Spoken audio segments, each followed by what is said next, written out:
Recording. Kuya Sip. Oh, ito Hindi mo ako galit, pero ito. Diba, kita mo yan. Oh, how to add image. Hindi ikaw. Sige.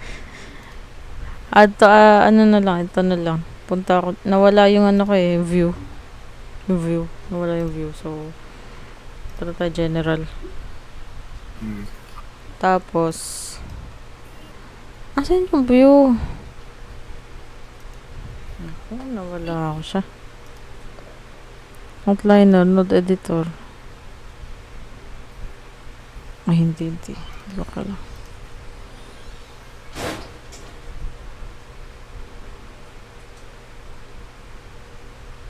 Saan na yun? Wala nawawala. Punta natin by first. Wala pa din. Malupit, wala pa din. Saan napunta? Paano mag-a-add ng view? Ay, ng image. Basta kanyari naka-add ka na ng image. Kasi may view dito sa part na to.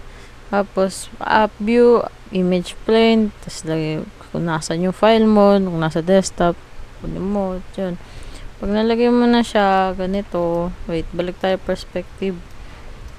So, yan, nyari, itong image, maliit lang to. Usually, maliit lang siya lalabas. I-select mo. Pag nag-select, nagiging green. Tapos, kung hindi mo siya ma-select, punta ka sa outliner. Ito yung outliner. Pag di mo ma-open ang outliner, mahanap mo siya sa Windows, dito outliner. Tapos hanapin mo image plane. Kung marami kang picture, di mo mapindot. Ito. Ito isa. Hindi na-select mo na. Press R.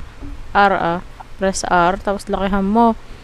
Ito, para malakihan, itong yellow box na nasa gitna, yun ang mo. Tapos drag away. Pag drag palapit, paliliitan.